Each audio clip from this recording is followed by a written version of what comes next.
डर एक एहसास में आपका स्वागत है। इस चैनल पर आपको सुनने को मिलती हैं डरावनी और सच्ची भूतिया कहानियाँ। अगर आपको ऐसी ही वीडियोस देखना पसंद है तो हमारे इस चैनल को सब्सक्राइब करना न भूलें। तो अब बढ़ते हैं आज की कहानी की ओर।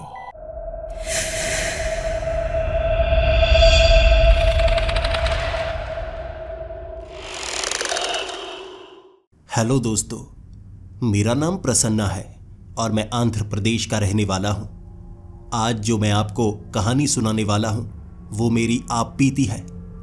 यह कहानी ना सिर्फ आपको डराएगी बल्कि आपको सोचने पर मजबूर कर देगी।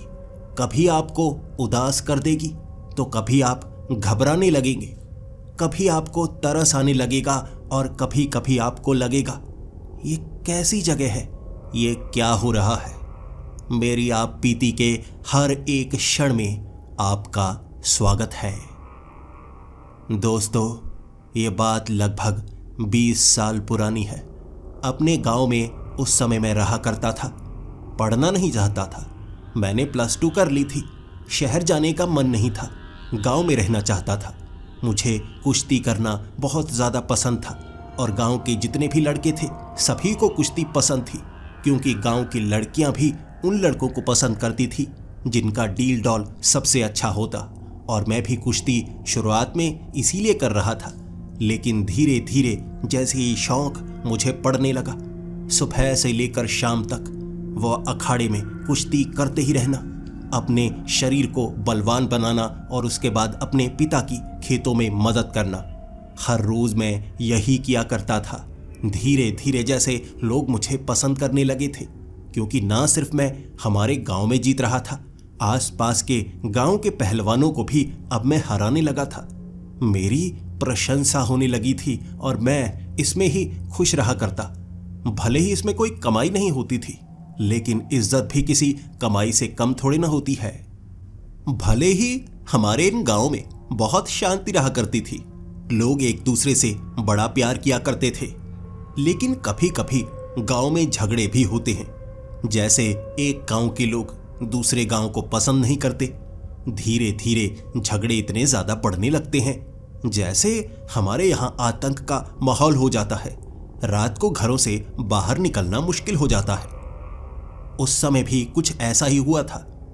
हमारे गांव के एक जमींदार ने दूसरे गांव के जमींदार की लड़की को छेड़ा था और वहां के लोगों ने उस लड़के को बहुत ज्यादा पीटा।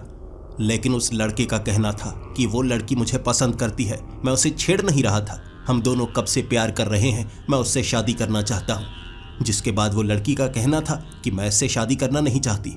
दोनों में गलत कौन था कोई समझ नहीं पाया, लेकिन दोनों नदी में मरे हुए मिले थे। वो खुदकुशी कर चुके थे या किसी ने उन्हें डुबो कर मारा था। हमारे इन गाँव में ऐसा माहौल बन गया था कि लोग लड़ने लगे थे, एक दूसरे को नापसंद करने लगे थे और खबर फैल गई कि दूसरे गांव वाले रात के वक्त हमारे गांव में हमला करेंगे। भागने का कोई मौका तक नहीं मिलेगा। मैंने अपने माँ बाप को यहाँ से काफी दूर भेज दिया था। अब इस घर में सिर्फ मेरी बहन थी। मैं अपनी बहन को कहे जा रहा, शाम का वक्त हो गया है, रात होने से पहले हमें इस गाँव से निकलना होगा। हम दूसरी दिशा की तरफ चलने लगेंगे और वहां से हम दूर निकल जाएंगे। भले ही उस समय हमारे पास कोई वाहन नहीं था, लेकिन फिर भी चलकर इस गांव से काफी दूर निकला जा सकता था। आगे किसी और गांव में हम रुक सकते थे। जान पहचान हमारी काफी थी। लेकिन शाम होते होते मेरी बहन घर के सामान को इकट्ठा करती गई। खबर बड़ी तेजी से मिली थी। माँ बाप को मेरी बहन ने कहा था, आप जल्दी चले जाइए, गहने वगैरह सब कुछ मैं खुद लेते हुए आऊंगी। हमें पता था लगभग 12 साल पहले कुछ ऐसा हुआ था जब गांव में आपसी झगड़ा हुआ था। उस समय भी किसी लड़के और लड़की की ही बात थी। नाम हमें बताया नहीं जाता, लेकिन झगड़ा बहुत ज्यादा बड़ा था तो दोनों गांव जल गए थे। रात को जो लोग पकड़े गए थे उन्हें जलाया गया था, जिंदा जलाया गया। भले ही लाशें नहीं मिली, लेकिन कहानियां सुनाई जाती थी। मैं उन कहानियों को झूठा माना करता था। मेरा मानना था सामने से 10 लोग भी आ जाएंगे ना, मैं पहलवानी करता हूँ, उठाकर पटक दूंगा। लेकिन मुझे अपनी बहन की फिक्र थी। सामान को समेटे हुए, छिपाते हुए वो जमीन के नीचे खड्डा खोदकर कई बक्से छिपा चुकी थी, इतने गहरे ताकि कोई ढूंढ ना पाए। ऊपर ईंटें लगाकर मिट्टी को सपाट किए जा रही।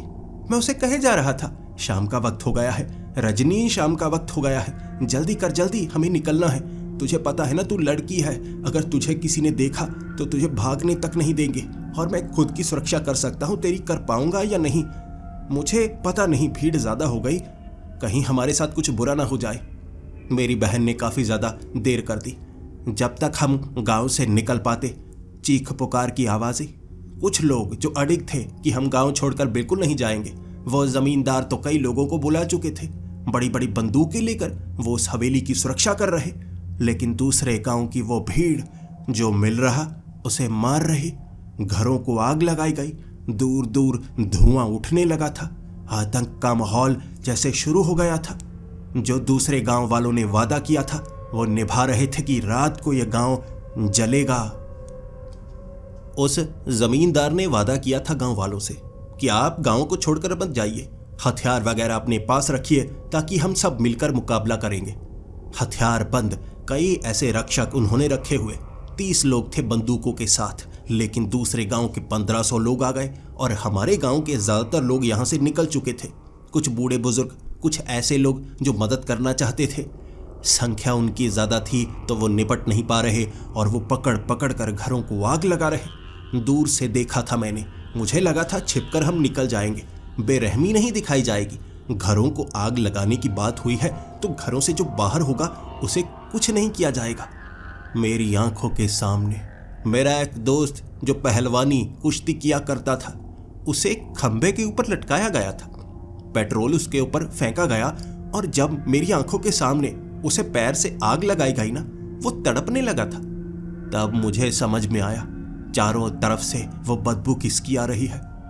ना सिर्फ घरों को जलाया जा रहा था, लोगों को जलाया जा रहा था, काटा जा रहा था, बेरहमी से मारा जा रहा था, लूटपाट जारी थी। और तब लगा हम तो मुसीबत में फंसे हैं। हमें दूसरे गांव की तरफ नहीं भागना चाहिए, उसी तरफ तो कुछ घरों को आग लगी हुई है।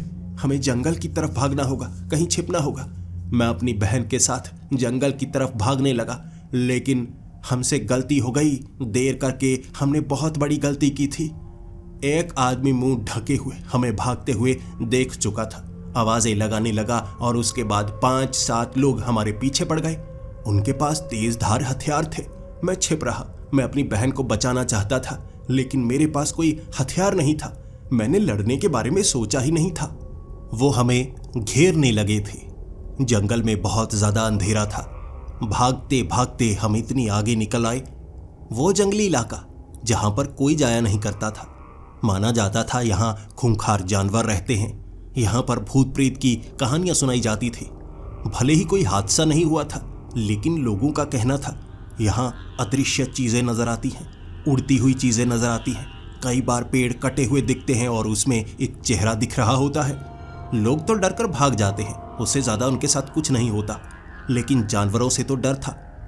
ऐसा ना हो सामना किसी ऐसे जानवर से हो जाए जिसका मुकाबला हम कर ना पाए और पीछे से 5-10 लोग तेज धार हथियारों वाले। बचना नामुमकिन हो जाएगा। लेकिन मैं अपनी बहन को बचाना चाहता था, भले ही मुझे कुछ भी हो जाता।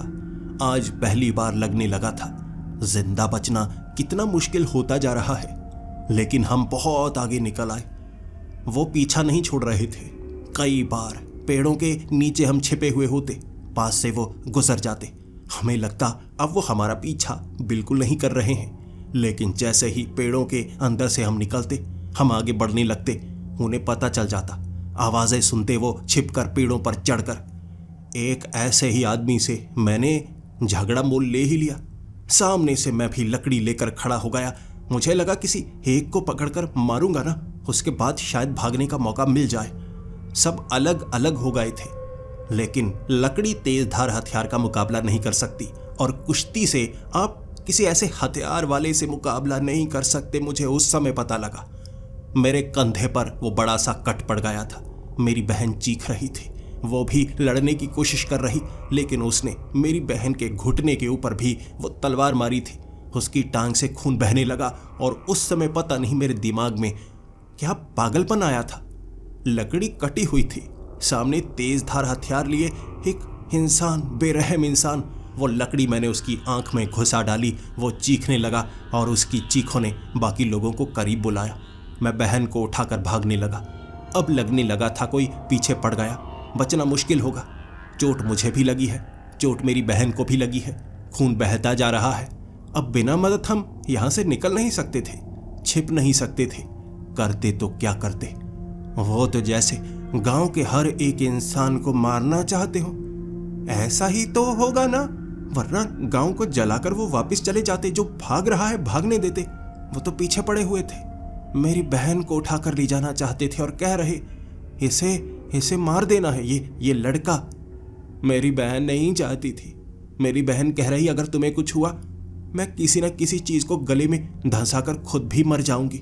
ये बेरहम लोग हैं, ये मुझे उठाकर ले जाएंगे और जिंदा तो रखेंगे, लेकिन मैं जिंदा रहने लायक नहीं रहूंगी। वहां कई मिट्टी के टीले बने हुए, कई पेड़ घुमावदार बने हुए, अजीब सी जगह लग रही थी। कई कटे हुए पेड़ जमीन पर ऐसे गट्टे बनाकर रखे हुए जैसे उसकी तस्करी की जाती हो। कई जगह लकड़ी के छोटे छोटे घर से दिखे, 2 फुट के छोटे छोटे घर, लेकिन लकड़ी को भी कीलों से जुड़ा नहीं गया था, जैसे चिपकाया गया हो। पैर रखते ही वो छोटे छोटे घर टूटते जा रहे थे। मैं भी सोचे जा रहा, ये कैसा इलाका है, ऐसे छोटे छोटे कच्चे घर किस बच्चे ने बनाए होंगे। ये सोचते हुए आगे भागते हुए मेरी बहन तो बेहोश हो गई थी। खून बहुत ज्यादा बह चुका था। 10 लोग पीछे थे जो बहुत ज्यादा करीब आ चुके थे। बचना नामुमकिन के समान था। सामने मुझे जैसे जमीन के ऊपर उभरी हुई वो मिट्टी नजर आई, जैसे कोई गुफा बनाई गई हो या बस साधारण सा खड्डा हो। वो थोड़ा पीछे थे तो मैं छलांग लगाकर उसमें छिप गया। मुझे लगा वो ढूंढ नहीं पाएंगे, लेकिन मैं नहीं जानता था। वो कुत्तों की तरह सूंघ रहे थे, कुत्तों की तरह फैले हुए एक दूसरे के करीब, अकेले होना नहीं चाहते थे। उन्होंने कहा आवाज भागने की बिल्कुल नहीं आ रही और गंध भी नहीं आ रही आगे से। वो यहीं छिपा है, यहीं छिपा है, ढूंढो। वो गुफा में चांद की हल्की सी रोशनी आ रही, आंखों से आंसू बह रहे और लग रहा था अब नहीं बचने वाले। मैंने हठ किया कि किसी एक को तो मार कर मरूंगा। आखिर कुश्ती का क्या फायदा, पहलवानी का क्या फायदा। तभी मैंने एक तरफ जब देखा, वहां मैंने अपनी बहन को जमीन पर लिटाया था, लेकिन नीचे जैसे घास पड़ी हुई, गद्दा सा बनाया हुआ। ये जगह किसी के रहने लायक लग रही थी, कोई जानवर ना हो। तभी एक तरफ एक सर आगे की तरफ आया। ये कोई औरत लग रही थी। वह औरत ने मेरी तरफ देखा।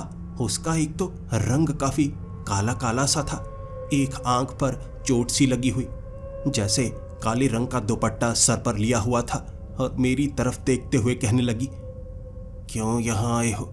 चले जाओ, चले जाओ। मैं उससे डर जाता अगर कोई साधारण दिन होता। मेरे अंदर तो पहले से इतना ज्यादा डर था। मैं उस औरत से बिल्कुल नहीं डरा। मैं हाथ जोड़कर कहने लगा, मेरी मदद करो, मेरी मदद करो, आवाज मत करना। वो मार डालेंगे हमें, वो हमें मार डालेंगे। मैं तुमसे गुहार लगाता हूं, चुप रहना, वो आने वाले हैं। करीब से पाँव की आवाजें आने लगी, जैसे वो सब भी जान गए थे यहाँ एक जगह है। एक ने कहा था, ये क्या है, नीचे की तरफ खड्डा सा बना हुआ। मुझे लगता है वो इसमें छिपे होंगे। गए तो कहीं नहीं है, देख कर आते हैं अंदर। वैसे वो हथियार लेकर जाना, रोशनी कर लेना, लालटेन किसके पास है। एक आदमी लालटेन लेकर करीब बढ़ने लगा। दूसरी लालटेन बाहर लटका दी गई थी। इस तरह से रोशनी ठीक ठाक हो गई। अब छिपना नामुमकिन था। वो औरत की तरफ देखते हुए, नजरें झोंकाते हुए मैंने कहा था, तुम भी अंदर ही रहना, तुम अंदर ही रहना, मैं देखता हूं। मैं आगे की तरफ बढ़ा और खड़ा हो गया, और सब मेरी तरफ देखकर हंसने लगे थे। भागने के सारे रास्ते बंद हो चुके थे। मेरे हाथ में एक लकड़ी थी, उनके हाथ में कई हथियार, जबकि एक के हाथ में तो बंदूक भी देखी मैंने। तब मुझे लगा अब बचने वाला तो मैं हूं नहीं, बहन की रक्षा करते करते मरूंगा। उससे पहले मैं इन्हें अंदर जाने नहीं दूंगा। जब मैंने आगे बढ़ने की कोशिश की, जैसे वो औरत जो अभी मेरी बहन के पास थी मेरे करीब से आगे निकल गई, और मेरे भी आगे निकलकर सबसे आगे खड़े वो आदमी पर उसने हमला किया। उस तरफ जैसे कोहराम सा मचा था, क्योंकि उसने अपनी उंगलियों से जो किया था उस पर भरोसा कोई नहीं कर पा रहा। नाखून थे उसके उंगलियों पर, सिर्फ नाखून, और उसने एक झटके से सामने खड़े उस आदमी का सर धड़ से अलग कर दिया था। उसका सर जब नीचे गिरा, एक बार पलकें भी झपकी थी। इतनी तेजी से सर काटा था उस औरत ने। मैं भी हक्का बक्का सा था। वहां इतने सारे लोग और वो औरत बीच में खड़ी, उनकी तरफ देखकर कह रही, चले जाओ, सबको मरना है तो रुके रहो, जो रुकेगा मैं उसे मार डालूंगी, जो भाग गया मैं उसे छोड़ दूंगी। सब उसकी तरफ देखते गए और गुस्से में कह रहे, काटो इसे, काटो, मैं गोली चलाता हूं। जिसने उस औरत की तरफ गोली चलाने की कोशिश की, वो औरत उस तरफ गई, 1 सेकंड में उसके सामने थी। इतनी रफ्तार मैंने किसी इंसान की नहीं देखी, हिलने का मौका तक नहीं दिया। वो बंदूक के ट्रिगर को दबा रहा था और उसने बंदूक को मोड़कर उसके सर की तरफ कर दिया था। एक झटके में उसने गोली तो चलाई, गोली सामने नहीं, उसके सर की धज्जियां उड़ा चुकी थी। और वो बाकियों की तरफ देखने लगी। बाकी सब एक तरफ से टूट कर पड़े थे उस पर, जैसे तलवार मारी। कभी कुछ और उसके शरीर पर एक जख्म ना हुआ, लेकिन उसकी रफ्तार किसी की आंख में नाखून गड़ा दिया और आंख बाहर निकाल ली, तो किसी की गर्दन को पकड़कर जैसे हड्डी ही खींचकर तोड़ डाली। अपने हाथ में वो गर्दन की हड्डी, जबकि वो जमीन पर तड़प रहा था। सबको मारा उसने, सबको।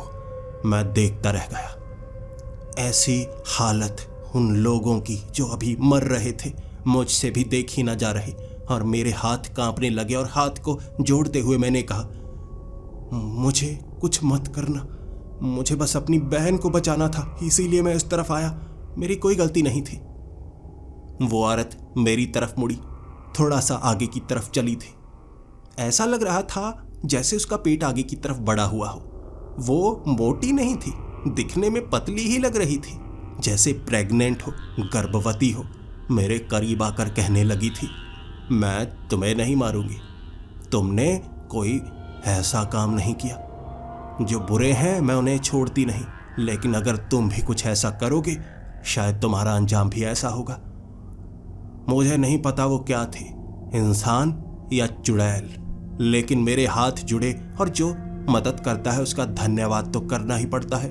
हाथ जोड़कर, नजरें झुकाकर मैंने कहा था, आपका धन्यवाद, आपका धन्यवाद, आपने हमें बचाया। और वो मुस्कुराती हुई कहने लगी, मैंने तुम्हें बचा दिया, इसीलिए अब यहां से आगे बढ़ो, पीछे मत मुड़ना। मैं महसूस कर सकती हूं इनके सिवा और भी आसपास मौजूद हैं कई और लोग, इसी तरफ बढ़े आ रहे हैं। तब मैंने अपनी बहन को अपनी गोद में उठाया और उस औरत की तरफ देखते हुए कहा, चलो मेरे साथ, लोग बहुत ज्यादा हैं, वो तुम्हें नुकसान न पहुंचाए, मेरे कारण तुम्हें कुछ हो ना जाए। तुम मेरी मदद करना चाहती थी, इसीलिए इन सबको मारा, वरना शायद इन्हें कुछ ना होता, चलो मेरे साथ। वो कहने लगी, मैं तुम्हारे साथ नहीं चलूंगी, ये मेरा घर है, मैं यहीं रहूंगी। मैंने आगे बढ़ते हुए उस औरत को कहा था, तुम्हारा बहुत बहुत शुक्रिया, मैं वापस जरूर आऊंगा, इस कर्ज को चुकाने के लिए मैं वापस जरूर आऊंगा, मैं वादा करता हूं। यह कहकर मैं आगे बढ़ गया था। आगे मुझे किसी भी ऐसी चीज का सामना नहीं करना पड़ा। अपनी बहन को लेकर बड़ी आसानी से मैं आगे निकला। वो जंगली इलाके में कोई जानवर नजर नहीं आया, लेकिन मैं आगे एक गांव में पहुंचा। आप बीती बताई और लोगों ने मेरी मदद की। मेरी बहन की चोट भी बहुत ज़्यादा थी, खून बह चुका था, लेकिन उनकी मरहम पट्टी से मेरी बहन को अगले दिन होश आया था और वहाँ खबरें भी मिल रहीं। 2 गांवों में खूनी झगड़ा हुआ, कई लोगों को जलाया गया, कई को मारा गया, लेकिन जंगल में लगभग 55 लोगों की लाशें मिली थी, लाशें। जंगल की तरफ कुछ ही लोग भाग पाए थे। आखिर 55 लोगों को किसने मारा, और वो भी बेरहमी से? कई लोगों के शारीरिक अंग गायब थे। मुझे जैसे पता था ये उसने किया होगा। वो औरत साधारण नहीं थी, वो एक चुड़ैल थी, लेकिन मदद तो की उसने। मारना होता तो सबको मार देती। मैं, मेरी बहन उसके करीब थे, उसके घर के शायद अंदर घुस गए थे। मारना चाहती तो हम दोनों को मार देती, लेकिन शायद वो सिर्फ बुरे लोगों को मार रही थी। मुझे तो नुकसान नहीं पहुंचाया, और मैंने वादा भी किया था। 8 दिनों तक मैं उसी गांव में रहा था। वो गांव वाले बहुत ज्यादा अच्छे थे, और उसके बाद पुलिस वालों ने हमारे गांव के आसपास सुरक्षा बढ़ाई। दोनों गांव में बहुत ज़्यादा हादसे हुए थे। आपसी सहमति बनाई गई। मुखिया भी वहां पर इकट्ठे थे। जैसे कुछ पेपर्स पर साइन किए गए, कुछ गिरफ्तारियां हुई, बहुत लोग मारे जा चुके थे, केस चलने लगे थे। लेकिन गांव वाले भी समझ गए थे इस लड़ाई से कोई खास फायदा नहीं हुआ, सबक ही मिला। अपने मारे गए थे, कई लोगों के, गरीबों के भी और अमीरों के भी।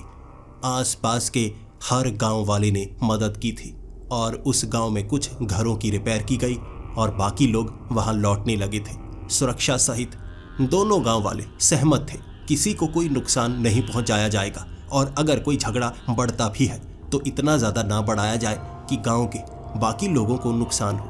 8वें दिन मुझे भी लगा था वापस जाना चाहिए। मेरे माँ बाप भी इस गांव में आ चुके थे, वो भी कह रहे थे हम वहां जाकर आए हैं, अब वापस जाना चाहिए। मेरी बहन सदमे में थी, बहुत ज़्यादा डरी हुई। उसने मना किया था। मुझे लगा ठीक है, तुम इस गांव में रहो, यहाँ बहुत अच्छे लोग हैं, उन्होंने हमारी बहुत मदद की है। मेरी बहन वहाँ रहने लगी। मैं अपने माँ बाप के साथ वापस आ गया। हमारा घर भी जलाया गया था। घर की मरम्मत का काम चलने लगा। लोग बहुत मददगार थे। लगभग 15 दिनों तक वहाँ मैंने घर का काम किया। वो लकड़ी का घर ही बनाया था लेकिन रहने लायक हो गया था। आसपास के गांव वाले मदद किया करते, खाने पीने की चीज़ें दिया करते और इसके बाद हमने खेतों की जुताई भी शुरू कर दी। काम साधारण होने लगा था। कुछ रुपए हमारे पास थे जो हम खर्च कर सकते थे। जमीन से निकाले गए वो बक्सों में सामान अब भी वैसा का वैसा ही था। फिर मैंने अपनी बहन को भी वहां पर बुला लिया। सब काम सामान्य होने लगे थे। मेरे पिता अब एक सब्जी का ठेला भी लगाने लगे थे और मैं भी अब कुश्ती से ज्यादा घर का ध्यान रखने में ज्यादा अच्छा समझने लगा। मेरे पिता ने कहा अगर तुम कोई काम करना चाहते हो तो कर सकते हो, मेरे साथ सब्जी का काम करने लगो। मैंने कहा पिताजी वो काम आप कर रहे हैं, मैं कुछ ऐसा करूंगा जिसमें कमाई भी कर पाऊं। शरीर अच्छा है मेरा और मैं अब काम करूंगा, घर में बरकत तभी आएगी। मैं ऐसा करता हूं, जंगल से कोई लकड़ी लाने का काम करता हूं, कहीं फल लगे हुए हैं मुझे पता है, वो मैं शहर में बेच कर आया करूंगा। यह काम करने की ठानी थी मैंने। अगले 4 से 5 दिनों तक ये काम किया और 6ठे दिन जब मैं उस जंगल में था ना, काफ़ी आगे निकल आया और मेरे मन में वो ख्याल भी आया था, किसी ने हमारी मदद की थी, कोई ऐसी जो गर्भवती थी लेकिन साधारण नहीं थी। मुझे वहां पर जाना चाहिए या नहीं? हालात बहुत बुरे थे। अपनी आंखों से जो दृश्य देखा था, ऐसे इंसान के पास कोई जाना पसंद नहीं करेगा, लेकिन एहसान था उसका मेरे ऊपर, एहसान। और मैं कभी एहसान अपने ऊपर रखता नहीं, चाहे कोई इंसान करे या शैतान। एहसान का बदला तो चुकाना बनता है। मैं आगे बढ़ने लगा। वक्त शाम का था। वो जंगली इलाके में बहुत दूर निकलने के बाद मैं उस जगह पहुंचा। ऐसा लग रहा जैसे शाम के वक्त दलदल सी बनी हुई हो।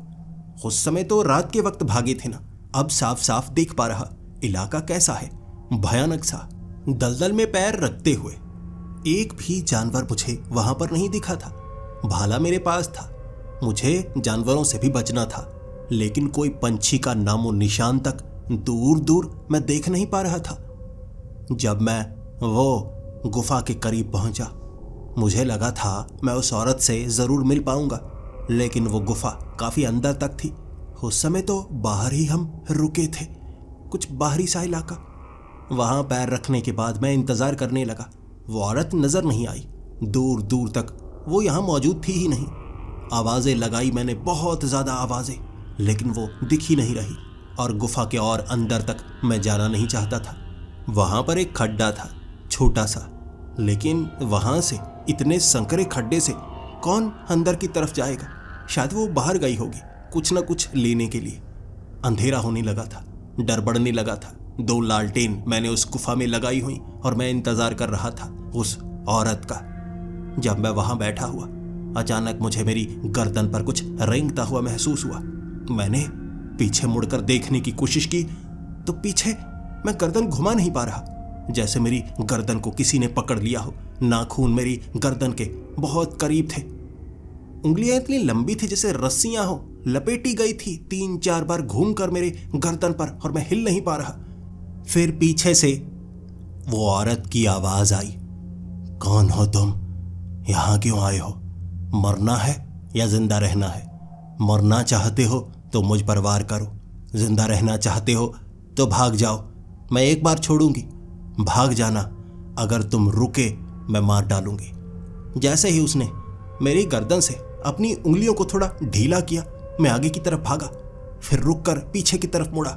मैं जब पीछे मुड़ा था, उसने अपनी उंगलियां आगे की तरफ बढ़ाई, वो नाखून मेरी छाती की तरफ लेकर आई और मैं हाथ आगे करके कहने लगा, रुको रुको रुको, मैं हूं। वो रुक गई, मेरी आंखों को देखकर कहने लगी थी, तुम वापस क्यों आए हो? मुझे लगा कोई मुझे मारने की कोशिश करने वाला है। मैंने कहा, तुम्हें मारने की कोशिश कौन करेगा?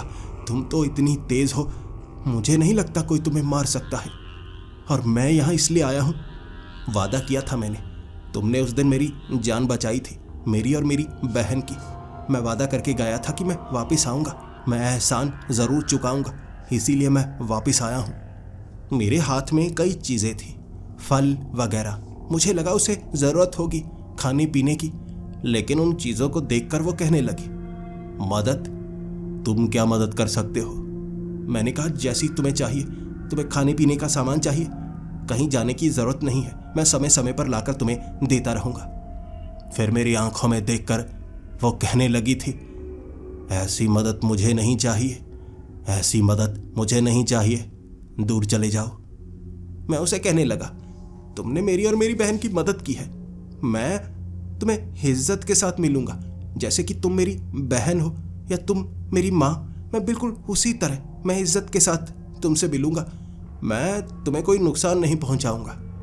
फिर वो मुस्कुराने लगी और कहने लगी, मदद क्या सच में तुम कर सकते हो, लेकिन जो मदद मुझे चाहिए उसे करने में तुम्हें मुसीबतों का सामना करना पड़ेगा, लेकिन उस एहसान को चुकाना है तो वो मदद मेरी जान बचाने के लिए होगी। बस समझ लो, तुम्हारी जिंदगी की सबसे बड़ी मुसीबत मैंने अगर दूर की थी, तो मेरी जिंदगी की सबसे बड़ी मुसीबत तुम दूर करो।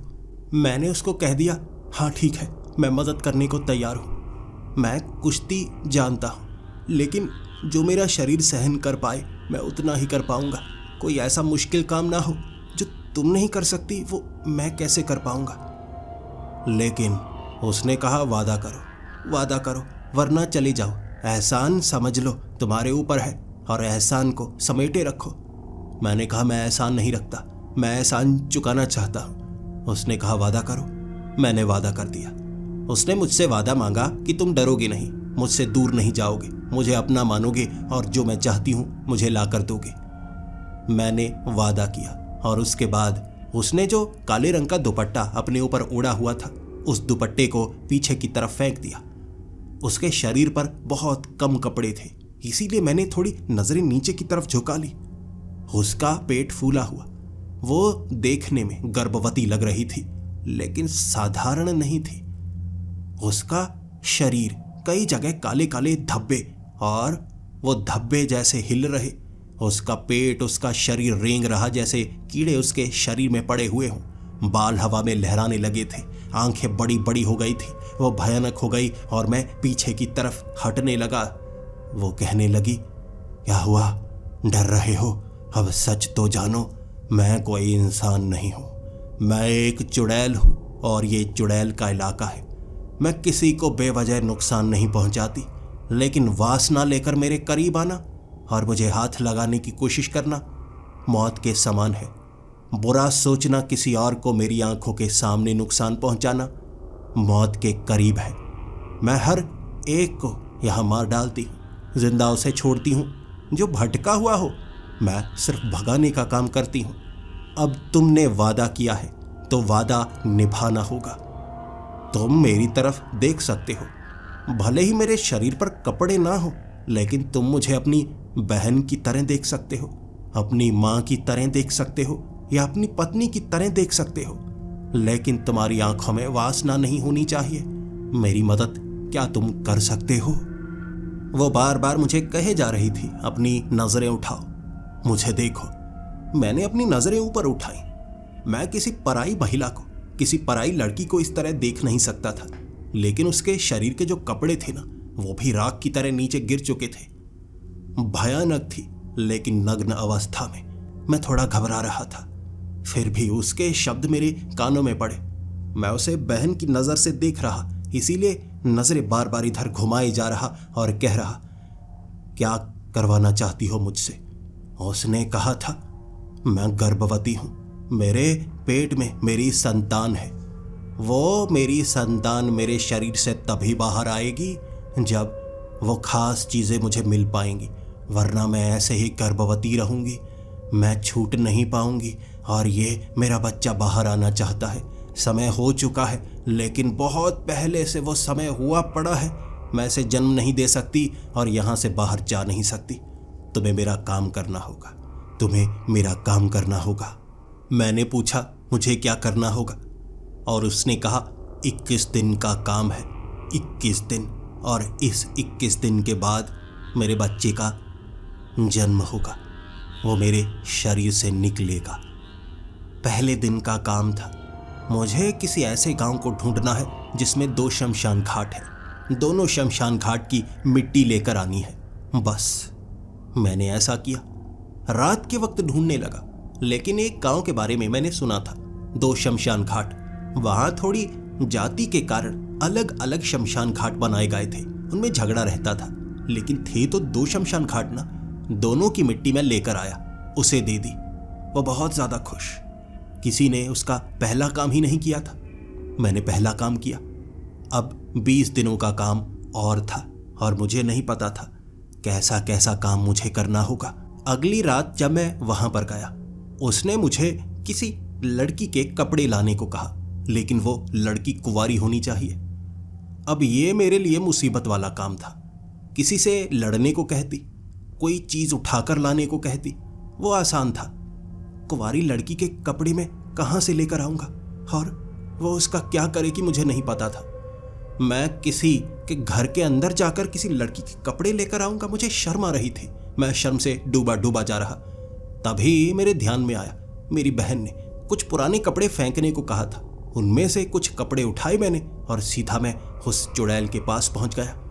डर लगा करता था मुझे उस चुड़ैल से, लेकिन मेरी बहन के कपड़े लेकर वो खुश थी और उसने मुझे देखते हुए ही कहा था, तुम्हारी बहन के कपड़े हैं, चिंता मत करो। किसी भी कुंवारी लड़की के लाने को कहा था। मैंने ये नहीं कहा कि उसके साथ कुछ बुरा होगा, बस कपड़े, एक प्रथा का पालन करना होगा मुझे, फिक्र मत करना। मेरी चिंता को दूर किया था उसने, इसीलिए मुझे खुशी थी। अगले दिन भी एक ऐसा काम जो मैं करने के लायक था या नहीं मैं नहीं जानता था। मुझे किसी विवाहित लड़की के बाल लेकर आने थे। उसका विवाह हो चुका हो और उसके बाल चाहिए। मैं बहुत घबराया। विवाहित लड़कियां तो हमारे गांव में बहुत थी, लेकिन मैं किसी के बाल मांगता, वो मुझे पीट सकता था। ये मेरी क्षमता से बाहर वाली चीजें होने लगी थी, लेकिन मैं ढूंढने लगा। विवाहित लड़कियां, औरतें, मेरे दोस्त कुछ थे, उनके घरों के बाहर ढूंढता गया। लंबे बाल सिर्फ लड़कियों के होते हैं, सफाई करने के बाद आसपास फेंक देते हैं वो कूड़ा। उनमें से कुछ बाल मैंने ढूंढ निकाले। अब कई बाल थे, कई घरों से लेकर आया था। मुझे नहीं पता था, क्योंकि ज़्यादातर जो विवाहित लड़कियां थीं वहाँ पर उनके पतियों की बहनें भी रहती थी, तो उनके बाल भी हो सकते थे। बाकी का काम उस चुड़ैल ने किया। उस कूड़ा करकट से लिए गए कई बाल उनके गुच्छों में निकाल कर 2 बाल उसने कहा था, ये विवाहितों के हैं, मुझे बस इतने ही चाहिए थे, ले जाओ ये कुंवारी और विवाहितों के बाल। तुमने तो ये तक नहीं सोचा किस किस के बाल हैं। काम हो गया था और आगे आने वाले दिनों में भी वो ऐसे काम ही मुझे कहती रही। अजीबोगरीब काम, ऐसा फल जो पेड़ पर लगा हुआ हो लेकिन गिर नहीं रहा बहुत समय से। मुझे बेल का एक फल मिल गया, काला हो गया था लेकिन गिरा नहीं था, लकड़ी के समान होता है ना। उसने उसके बाद एक पीपल का पत्ता कहा, लेकिन वो पीपल का पत्ता सबसे नीचे लटका होना चाहिए, सबसे नीचा। वो भी मैंने ढूंढ कर निकाला उसी जंगल से। फिर मुझे किसी जानवर की हड्डी चाहिए थी, और ये जानवर ऐसा होना चाहिए जो इंसानों को खा सकता हो। शेर, तेंदुआ, कोई भी जो आदमखोर होते हैं, मांस खाते हैं, यानी इंसानों को खा सकते हो, शाकाहारी नहीं। जंगल में उस जानवर की हड्डियां ढूंढना असंभव था, लेकिन शहर जाकर मैंने एक चिड़ियाघर से एक मरे हुए जानवर की हड्डी ले ही ली।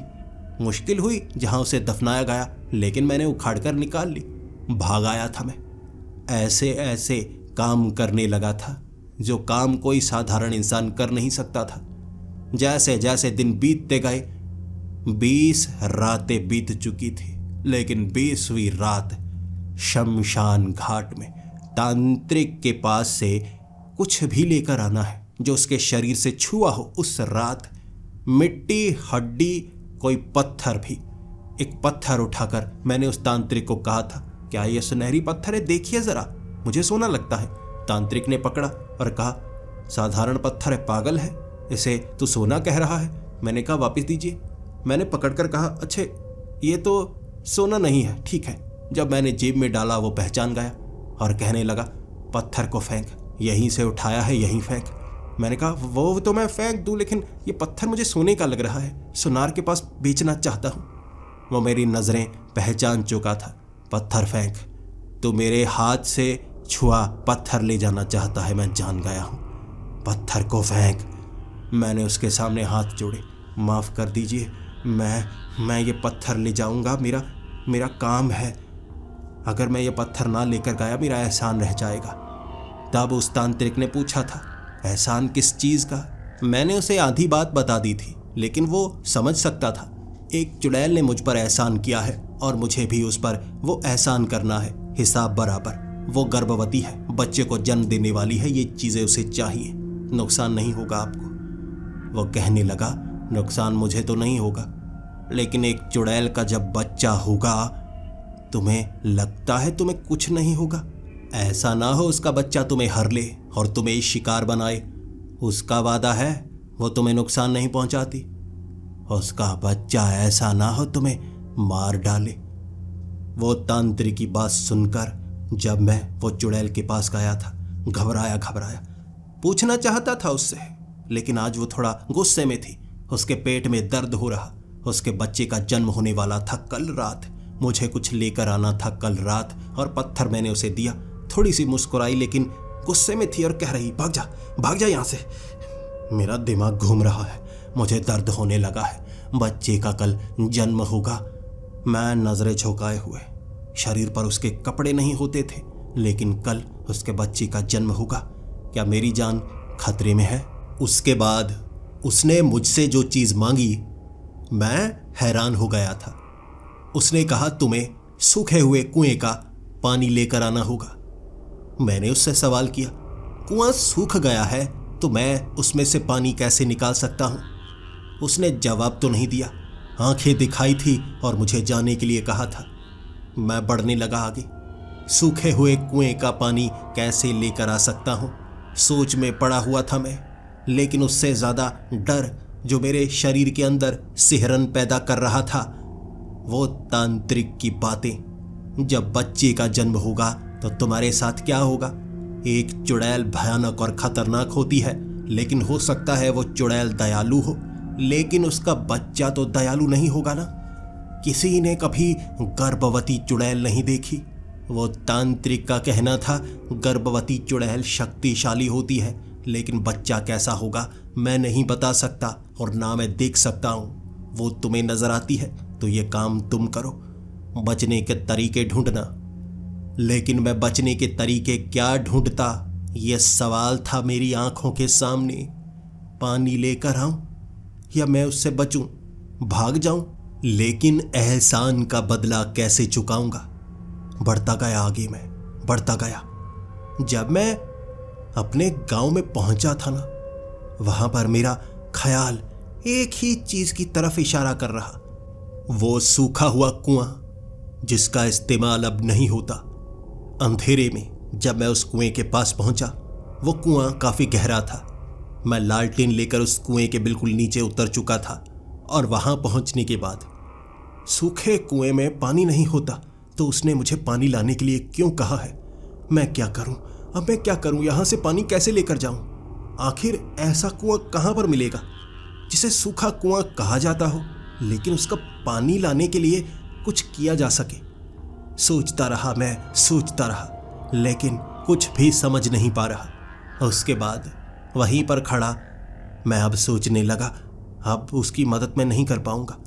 मैंने अपना पैर जैसे ही वो सीढ़ी पर रखा था ना, मेरे कान में वो आवाज सुनाई दी, वो चुड़ैल की आवाज।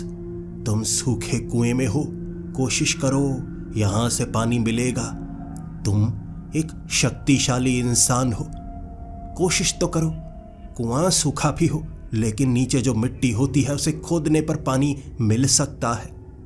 मैंने जैसे ही मिट्टी में हाथ डालना शुरू किया, मैंने देखा कि मैं मिट्टी को दबोच कर उसमें से कुछ बूंदे पानी की निकाल सकता था। मैंने ऐसा किया, लेकिन बूंद बूंद करके वो बाल्टी पानी की मैं भर नहीं सकता था, लेकिन मैं कोशिश करता रहा। उसके बाद मैंने देखा जहां मैंने खड्डा खोदा था ना, वहां पर पानी ऊपर की तरफ भरना शुरू हो गया। ज्यादा पानी था, मैं बाल्टी पूरी भर चुका था और समय कुछ नहीं लगा। कुएं में पानी अपने आप आने लगा था। मेरे खोदने से यह हुआ या कैसे हुआ, लेकिन वो चुड़ैल की आवाज दोबारा सुनाई नहीं दी। बाल्टी का पानी लेकर मैं जंगल की तरफ बढ़ने लगा। 21वीं रात, आखिरी एहसान, और उसके बाद कर्ज चुक जाएगा। लेकिन क्या मैं जिंदा रहूंगा? क्या मैं बच पाऊंगा? इस सवाल का जवाब मेरे पास नहीं था। शायद उस चुड़ैल के पास जवाब था। जैसे जैसे मैं जंगल की तरफ बढ़ता जा रहा, मां की याद आ रही थी, बहन की याद आ रही थी, और ऐसा लग रहा था जैसे मैं मुसीबत की तरफ बढ़ रहा हूं। शायद मैं वापस ना आ पाऊं। मन में कई ख्याल थे, तांत्रिक की बातें भी याद आ रही। धीरे धीरे जब मैं चुड़ैल के पास पहुंचा, मुझे लगा मुझे सवालों के जवाब पूछने होंगे। वो मेरे हाथ की तरफ देखते हुए कहने लगी, यह बाल्टी पानी की, डालो मेरे ऊपर, इस पानी से मुझे नहला दो, उसके बाद मैं उस बच्चे को जन्म दे दूंगी। तुम्हारा कार्य पूर्ण हुआ। उसके शरीर पर अब तक कोई कपड़ा नहीं था, लेकिन मैं उसके ऊपर पानी नहीं डाल सकता था, क्योंकि मुझे डर था कुछ बुरा ना हो जाए। मैंने उसको कहा, नहीं, मैं पानी नहीं डालूंगा, यह पानी तुम खुद डालो, और यह पानी आखिरी काम था, मैं अब जा रहा हूं, एहसान चुकता हुआ। वो कह रही, पानी तुम्हें डालना होगा, काम तभी पूरा होगा। बच्चे का जन्म किसी दाई से होता है ना, उसी तरह तुम एक दाई की तरह मेरी बाजू को पकड़कर खड़े रहना। मैं बच्चे को जन्म दूंगी, यही एक रास्ता है, वरना इस बच्चे का जन्म नहीं होगा। तुमने इतनी मदद की है, सारा काम हो गया, बस थोड़ा सा तो रह गया है। रुक जाओ, मेरी बाजू पकड़ो, नहलाओ मुझे। मैंने उसको कहा, नहीं, तुम्हें सच बताना होगा पहले। ये जो बच्चा है, ये तुम्हारे पेट में कैसे आया? चुड़ैल के पेट में तो बच्चे नहीं होते, चुड़ैलें तो बच्चों को जन्म नहीं देती। मैंने तो कभी नहीं पढ़ा। उसकी जबान जैसे बंद पड़ी हुई थी। मैंने उसको कहा, बताओ बताओ, ये बच्चा तुम्हारे पेट में कैसे आया? चुड़ैलें बच्चों को जन्म नहीं देती, ये तुम्हारे पेट में कैसे आया? उसका मुंह बंद था। फिर उसने कहा, मैं नहीं बता सकती। मैंने कहा, ये बताओ, पेट में है क्या? क्या वो चुड़ैल है? क्या कोई शक्तिशाली पिशाच है? क्या वो शिकार करता है? उसने अपना मुंह बंद रखा। मुझे डर लगने लगा। नहीं नहीं, तुम कुछ नहीं बता रही, तुम नहीं बता रही। लेकिन वो मेरी तरफ घूरते हुए कहने लगी, जल्दी से पानी डालो, मैं नहीं बता सकती, मजबूर हूं, यकीन करो। मैं कैसे यकीन करता? वहां से बाल्टी रखकर मैं पीछे की तरफ हटने लगा। मैंने एहसान पूरा किया, पानी लाना आखिरी काम था। वो खड़ी हो गई और कहने लगी, भागो मत, भागो मत, ऐसे भागोगे काम अधूरा रह जाएगा। वो भयानक शरीर बना रही, भयानक चेहरा बना रही, जैसे चिल्ला भी रही। पेट में दर्द हो रहा और ऐसा लग रहा था कोई चीज उसके पेट से बाहर आने की कोशिश कर रही हो। मैंने उसके पेट में अंदर से बाहर की तरफ आते हुए बड़े बड़े हाथ देखे। मैं समझ गया कुछ भयानक है इसके पेट के अंदर। मैं भागने लगा। मैं जैसे ही भागा, वो पीछे पीछे भागने लगी। मुझे ऐसा लग रहा था वो मुझे मार डालेगी। वो अपने नाखूनों को लंबा करके आसपास के पेड़ों को जैसे कुतर रही थी। उंगली जैसे ही किसी पेड़ के पास ले जाती, जैसे रस्सी की तरह पेड़ को उखाड़ डालती। मुझे पकड़ना चाहती थी। मैं भागता रहा। एक जगह उसने मुझे घेर लिया, बाजुओं से पकड़कर हवा में लहराया और कहने लगी, मारने को तुम्हें अभी मार सकती हूँ, लेकिन तुम समझ क्यों नहीं रहे? मैं तुम्हें नहीं मारूंगी। मैंने उससे सवाल किया, तुम नहीं मारोगी तो वो मार देगा जो तुम्हारे पेट में है। वो क्या है तुम्हें बताना होगा। उसने फिर से कोशिश की, लेकिन उसका मुंह बंद। फिर वो कहने लगी, मैं नहीं बता सकती, मैं अभी नहीं बता सकती, जब उसका जन्म हो जाएगा फिर तुम्हें जानकारी दे सकती हूं, इससे पहले नहीं। मैं कोशिश भी करता उससे बच नहीं सकता था। ऐसी प्रचंड शक्ति मैंने कभी नहीं देखी थी। वो एक चुड़ैल थी जिसके 21 रातों तक मैंने काम किए थे, लेकिन अब वो मुझे छोड़ना नहीं चाहती थी। शायद ये मेरी जिंदगी की सबसे बड़ी गलती थी। घसीटती हुई लेकर जा रही थी मुझे गुस्से में। ऐसा लग रहा था जैसे अपना काम करवाने के बाद वो मुझे जिंदा नहीं छोड़ेगी। मैं तड़प रहा था। घसीटती घसीटती मुझे वहीं ले गई और बाल्टी की तरफ इशारा करके कहने लगी, पानी डालो, नहलाना है मुझे, जल्दी से मेरी बाजू को पकड़ो, पेट पर दबाने की कोशिश करो, तब बच्चा बाहर आएगा। मैं क्या करता, भागने की कोशिश करता तो वो मुझे मार डालती। उसने जैसा कहा मैंने वैसा किया। मैं बस उसे बहन मानता था, इसीलिए मैंने वो बाल्टी से पानी उसके सर पर डाला। जैसे ही पानी उसके सर पर मैं डालता गया, उसकी चमड़ी जैसे उधड़ने लगी थी। ऐसा लग रहा था ये कोई साधारण पानी ना हो, जैसे कोई केमिकल हो, एसिड हो। उसकी चमड़ी उधड़ती गई और उसे दर्द होता गया। ऐसे हालात थे, ऐसी बदबू थी। बाजू पकड़कर मैंने उसके पेट पर हाथ रखा था और वो कह रही, दबाओ, जोर से दबाओ, दबाओ। मैं दबाने लगा, जोर से दबाया, लेकिन बच्चा बाहर नहीं आ रहा था। वो तड़प रही और कह रही, तुम्हें धक्का देना होगा। मैंने छलांग लगाई, उसके पेट पर मैं मुक्के मारने लगा, जोर जोर से दबाकर। तब उसके शरीर से वो बच्चा बाहर निकला, जैसे लिपटा हुआ, लेकिन उतने में उसका शरीर पीछे निश्चल सा हो गया। जो उसका बच्चा था ना, बहुत अजीब सा, जैसे कोई बहुत ज्यादा बूढ़ा। शरीर पर जैसे कर्क रोग हुआ हो, पूरा शरीर बहुत अजीब गला हुआ। वो बूढ़ा एक तरफ गिरे हुए मेरी आंखों की तरफ देखकर जैसे हाथ ऊपर की तरफ करने लगा। ऐसी ही हालत उस चुड़ैल की थी। मैंने तब उस चुड़ैल को कहा, बताओ मुझे, क्या मेरा काम खत्म हुआ? उसने कहा, खत्म हुआ, बस अब मैं आज़ाद हुई, अब मेरे मरने का समय है। ये श्राप लेकर मैं जितना जीना चाहती थी मैंने जी लिया, जो सज़ा देना चाहती थी मैंने वो सज़ा दे दी, अब मेरे मरने का समय है। मैंने कहा, तो तुम्हारा बच्चा, ये क्या तुम्हारा बच्चा नहीं है? ये कोई बूढ़ा है जिसे तुमने खा लिया था? उसने कहा, नहीं है, ये मेरा बेटा ही। 70 साल पहले मेरा बेटा वो गांव में सबको परेशान करता था, कई लड़कियों को उठाकर लेकर जाता। यह हमेशा से बुरा था, लेकिन मैं इसे सजा दे नहीं पाई। मैं बूढ़ी थी, लेकिन जब इसने 15 लड़कियों को जिंदा जलाया था सिर्फ अपने गुनाह छिपाने के लिए, मैं उसी वक्त इसे अपना बेटा मानने से इनकार करने लगी और इसे सजा मुझे देनी थी, कोई और नहीं दे सकता था। एक चुड़ैल का रूप अपनाया, मरकर मैंने, शरीर मेरा जमीन में दफन होकर चुड़ैल के रूप में मैं बाहर आई। सजा दी बाकियों को, लेकिन इसकी सजा भयानक होनी चाहिए थी। इसे मैंने अपने पेट में जगह दी। ये हिल नहीं सकता था, कुछ कर नहीं सकता था, लेकिन जिंदा पिछले 70 सालों से पेट से बाहर देख पाता। सहता था ये वो दर्द, वो बीमारियां मेरे पेट में। ये मेरा असली बेटा ही है, लेकिन अब इसके पास कुछ नहीं, सजा ये भुगत चुका है, अब मिलेगी इसे मौत। अब वो चुड़ैल धीरे धीरे जैसे भस्म के रूप में, राख के रूप में जमीन में एक निशान छोड़ गई, गायब। और वो बूढ़ा जैसे अपने होंठ हिलाने की कोशिश कर रहा। मैं कान उसके करीब लेकर गया और वो कहने लगा, मार दो मुझे, मार दो मुझे, मैं मरना चाहता हूँ, मार दो मुझे। बस यही शब्द, मार दो मुझे। और मैं वहाँ खड़ा होकर, हमेशा से मैं अच्छा इंसान रहा था, बस थोड़ा डर गया था, लेकिन मैंने अपना एहसान चुकता किया। और मैं किसी को मार नहीं सकता था, ना ही किसी को बचा सकता था। बीमारियों से भरा हुआ वो चुड़ैल का बेटा उसे वहीं तड़पता हुआ छोड़कर आया था। अगर किसी ने कर्म बुरे किए हों तो उसे सजा मिलनी चाहिए, और मैं किसी इतने बुरे इंसान की सजा कैसे माफ कर सकता हूं? मैं नहीं जानता उस जंगल में वो कैसे मरा होगा, कोई जानवर उसे खा गया होगा, या किसी इंसान ने उसकी बात सुनकर उसे मार दिया होगा, या अब भी वो वहीं पर तड़प रहा होगा। लेकिन उसकी वो सजा थी, उसे जरूर मिलेगी। घर आकर सबसे पहले अपनी बहन को मैंने गले से लगाया था, जैसे बड़ी मुसीबत से मैं बचकर आया था। एक पल के लिए लगा था मैं जिंदा नहीं रहूंगा, लेकिन उस चुड़ैल ने भी अपना वादा निभाया था।